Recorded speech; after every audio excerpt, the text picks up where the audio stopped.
Hey, salut à toutes, c'est Lena Silva pour ce nouveau vidéo en direct. Donc aujourd'hui, je veux parler avec vous d'une thématique hyper importante. Attention, je vais me déplacer un petit peu. Si vous voyez que je marche un petit peu, c'est parce que je suis en train de prendre ma bouteille d'eau en cas j'aurai besoin. D'accord?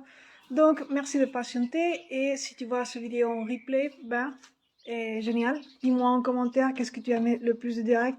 Une fois que tu l'as écouté au complet, d'ailleurs, ça va pas prendre beaucoup de temps. En fait, probablement un quart d'heure, au plus demi-heure. Non, mais je crois pas. Donc, la thématique d'aujourd'hui, c'est une thématique, comme toujours, hyper importante. Mais aujourd'hui, ça va traiter sur un thème encore plus adaptatif, sur l'actualité.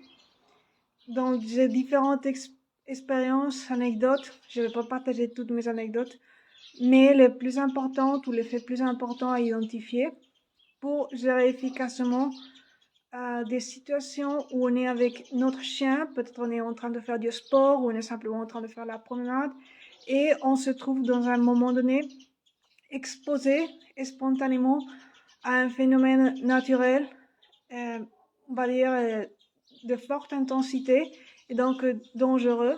Et par exemple, je suis en train de parler d'une tempête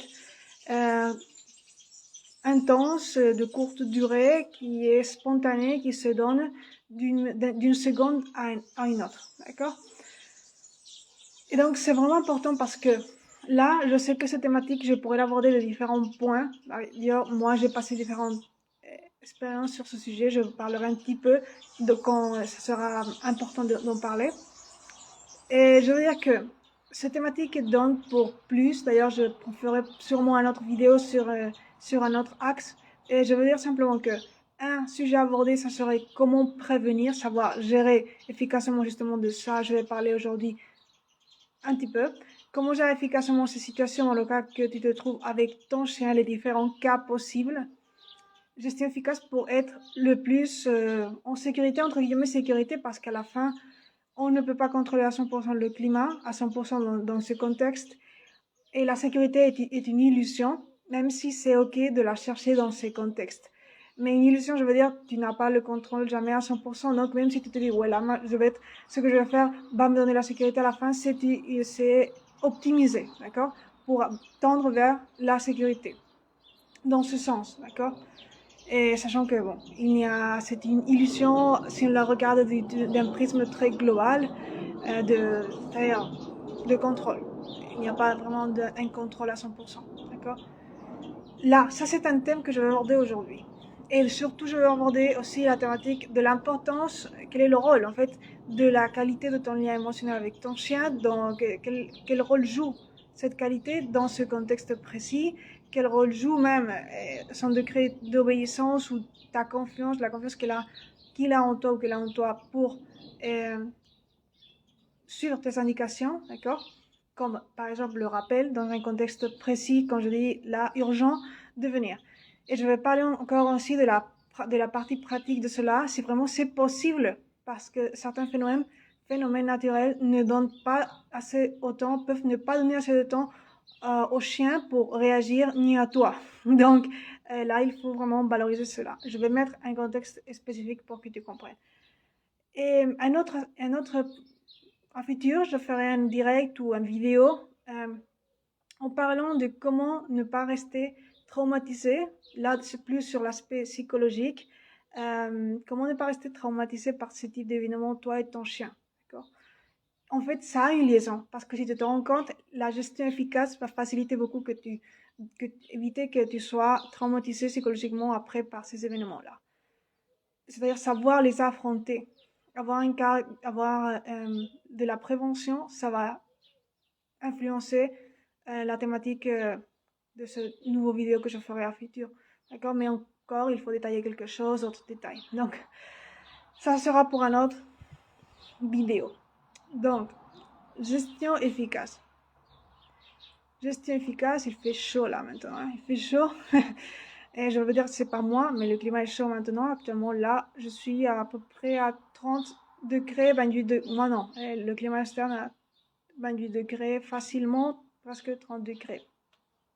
Et donc, c'est pour ça que j'ai besoin de ma bouteille d'eau en cas. D'accord, donc la gestion efficace passe avant pour savoir identifier. On va mettre un exemple très précis parce que c'est l'exemple que je connais. Et d'ailleurs, en printemps, en été, c'est le plus probable parce que je ne parle pas de tremblement de terre. Par contre, c'est pas improbable, mais je suis en train de parler d'une chose qu'il y a assez en été ou en été. En printemps, ça peut y avoir. Et par exemple, des tempêtes électriques ou des tempêtes tropicales, que moi j'appelle tropicales, parce que j'ai identifié une différence entre les tempêtes traditionnelles, entre guillemets, et les tempêtes tropicales. Et je vais rapidement les nommer ces différences pour que vous compreniez le contexte précis, l'exemple que je vais mettre, d'accord? Donc, une tempête traditionnelle, je vais vous mettre un exemple de ma vie. Moi, souvent, je vais en vélo et quand parfois je vais à un lieu en vélo, simplement pour faire du sport. Et un jour, je crois que c'était en été, je voulais acheter quelque chose dans un lieu qui était dans la nature et j'ai pris le vélo. Par contre, j'ai vu le ciel et je savais clairement parce que je voyais le ciel et le ciel était assez noirci, d'accord, c'est-à-dire les nuages étaient assez ils se mettaient progressivement noirs ou gris fort. Donc, je savais qu'il allait y avoir une tempête proche, une tempête électrique. Et je savais ça. Par contre, je savais que cette tempête électrique n'allait pas être une tempête tropicale qui est, selon mon expérience, je peux vous dire que ce sont des tempêtes, même si là on n'est pas dans des îles, mais des tempêtes fortes, de courte durée et très intenses, très violentes. Là. Et donc, une tempête traditionnelle, pour moi, c'est une tempête qui te donne le temps de réagir. Par exemple, dans le cas que je viens de vous dire, moi, j'ai eu le temps de dire, oui, je dois acheter. J'avais une demi-heure parce que j'avais après à faire d'autres choses. La distance que je devais parcourir en vélo n'était pas trop longue, mais pour le faire en 30 minutes, bon. Et donc, je le fais en 15 minutes ou 10 minutes. J'ai acheté cette chose et pendant le chemin que j'allais en vélo, je me suis rendu compte que, ouais, peut-être la tempête allait tomber, peut-être, ouais, je savais que je risquais un petit peu, mais je savais que c'était pas la tempête tropicale, donc je savais qu'il y avait moins de probabilités et que comme j'allais très rapide, je savais que je pouvais aller d'un point de chez moi à ce point d'achat très rapidement, acheter la chose que je voulais et revenir en 5 minutes chez moi ou 10 minutes chez moi. Donc le risque était très, très faible. D'accord? Et en plus, j'avais déjà vu que c'était pas ce type de tempête tropicale. Cette tempête traditionnelle te donne le temps de dire, bon, une demi-heure, ça va tomber en une demi-heure, mais je sais que ce que je veux faire me prend 15 minutes, donc je peux le faire. Peut-être que ça m'a stressé un petit peu, c'était pas l'idéal de le faire, d'ailleurs je vous le recommande pas, mais vous voyez, ça m'a donné le temps de réagir et de me planifier, même si à court terme, d'accord?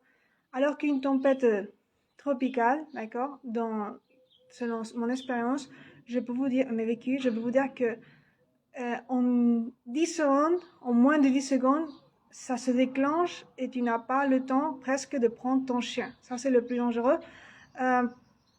Parce que moi, j'ai vécu cette tempête même chez moi, c'est-à-dire chez moi, très proche de chez moi, et ma chienne était chez moi.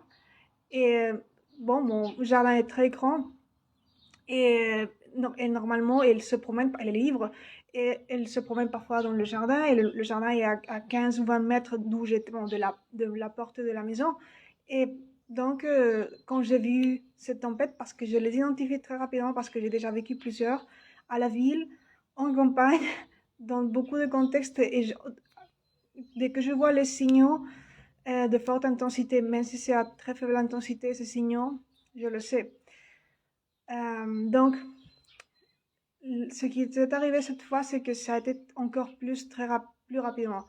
C'est-à-dire, cette tempête s'est déclenchée en 5 secondes, moins de 10 secondes, ce qui est un temps très faible, très peu de temps pour donner une indication à ma chienne de venir où j'étais. D'ailleurs, en fait, j'étais chez moi. Et donc, je lui dis j'ai pas eu le temps de lui dire de venir. Heureusement qu'elle était déjà dans la terrasse et donc j'ai pu simplement l'appeler, on fait aller avec elle dedans, la maison, d'accord? Et une fois les 5 secondes sont passées, la tempête s'est déclenchée et tout s'est mis.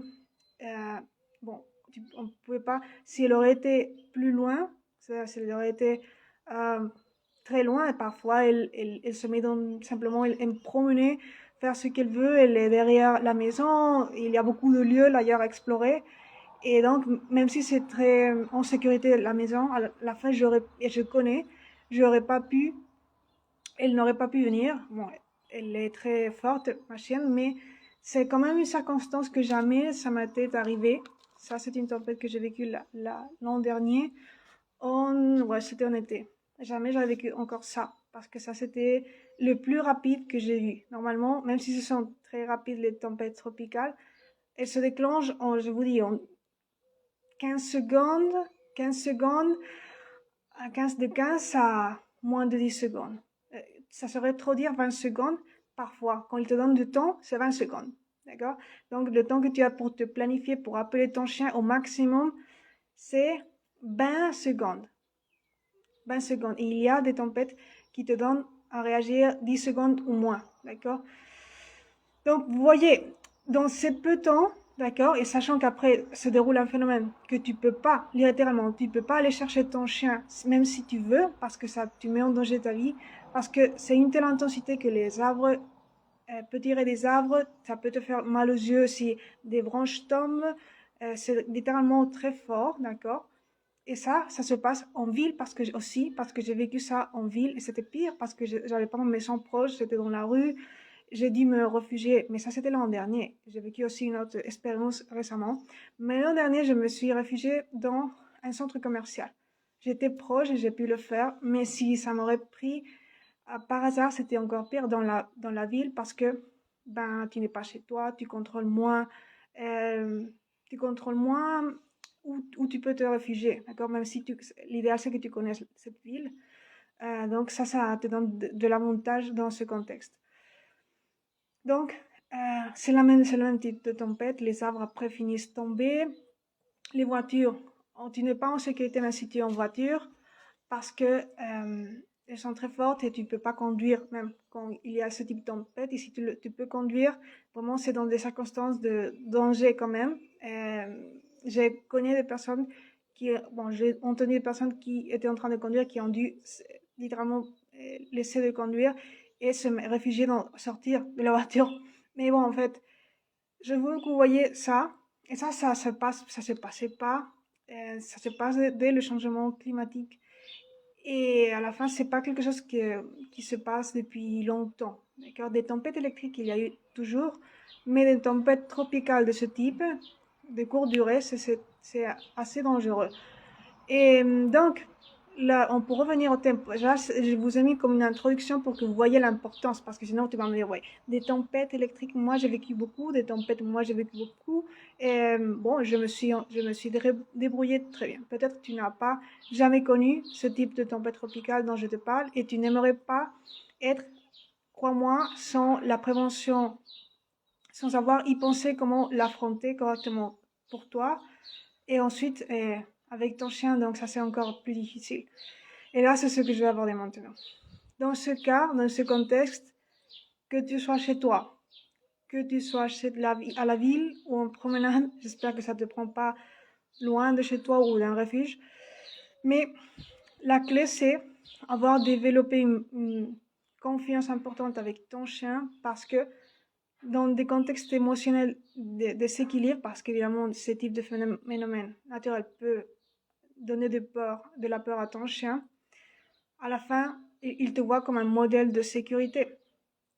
Et donc, si tu as développé cette confiance mutuelle avec lui ou elle, et tu as un lien émotionnel fort, préalablement développé de manière méthodique, ben, le rappel, l'indication de rappel que tu peux lui donner dans ce moment précis va être probablement, sûrement très efficace, plus efficace que si tu as une liaison d'amitié moyenne et encore tu n'as jamais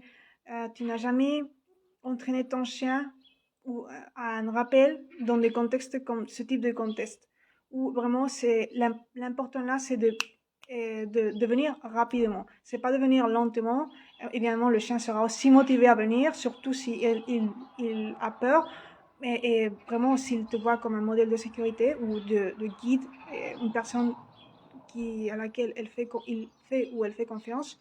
Et donc, ces deux variables sont importantes à considérer, c'est-à-dire un petit peu la vitesse à laquelle, c'est-à-dire la capacité de réaction de ton chien pour t'obéir dans ce contexte, l'entraînement dans ce type l'entraînement considéré entraîner ton chien à ce type d'intensité et de réponse, de réagir d'une manière vite, et aussi la confiance en toi. À la fin, c'est lié parce que moi, je vais vous mettre un exemple très précis pour que vous compreniez comment fonctionne aussi le chien. Si, par exemple, moi, récemment, j'ai vécu une tempête, ouais, je me fais un direct, et une tempête forte qui m'a pris par hasard, comment dire, sans l'avoir prévu, en printemps. Et je me suis réfugiée dans un lieu, dans une station de train de haute vitesse. Et si tu me demandes si moi je serais un chien, ou si moi, évidemment, ou simplement comme personne, à ce moment-là que je suis là, réfugiée de la tempête, et tu me appelles par téléphone et tu me dis, Diana, tu sais, en dehors de la station, mais la tempête vient de s'arrêter. C'est-à-dire, il ne s'est pas passé toute une journée. Non. Tu m'appelles et tu me dis, à l'extérieur de la station Diana, il y a une personne à laquelle tu aimerais voir, mais vraiment. Je ne veux pas te dire qui, mais tu aimerais voir cette personne. Et crois-moi, sors parce qu'il va être là à t'attendre. Alors, peut-être moi, je serais très intriguée, même si j'aime cette personne, ou même si je l'apprécie, ou même si que je la connaisse ou pas, surtout si je la connais. Mais la vérité, c'est que comme j'ai eu peur, comme toute personne aurait, si ça te prend sans prévention, et même si ça te prend avec prévention, parce que c'est assez fort, tu crois que si je sortirais voir cette personne, si je n'ai pas confiance en elle, ou même si c'est une personne que je fais pas confiance, ou je apprécie pas, vraiment, ou je connais pas dans ce contexte, après avoir vécu, ou être en train de vivre ce contexte de tempête tropicale, sachant ce que ça veut dire, non, évidemment. Donc, non, je ne sortirai pas, à moins que ce soit une personne que j'apprécie trop et je considère que je dois l'aider parce qu'elle est vraiment dehors et vraiment, elle est en danger. Comme ça serait le cas. Mais sinon, non. Bon, ouais, si c'est une personne qui a besoin d'aide, également je te dirais, mais tu me comprends où je veux aller. Ton chien, c'est la même chose. S'il a peur, même s'il a peur, il va être plus attiré pour une personne, même ses actions peuvent être plus efficaces et va avoir plus de motivation à venir vers toi qu'il ne viendrait vers une autre personne qu'il ne connaît pas. Et dans ce cas, s'il te connaît, c'est pas uniquement qu'il te connaisse, mais c'est que tu as un lien émotionnel préalablement développé, par exemple, à travers le sport, à travers connecter avec son cœur sauvage dans la partie plus d'esprit.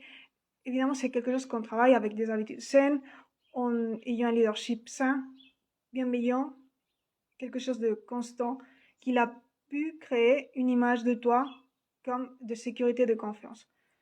Donc là, oui, le rappel que tu lui as appris va fonctionner à son plus haut potentiel. D'accord? C'est ça ce que je voulais vous dire dans l'exemple de ce cas que je vous ai mis de phénomène naturel. Quel est le rôle important de la qualité de ton lien émotionnel? Ça joue un rôle vraiment important. Aussi de la vitesse à laquelle tu l'as entraîné, c'est-à-dire simplement la partie plus pratique de l'entraînement du chien, dans ce cas, de l'indication du rappel. Mais à la fin, c'est uni.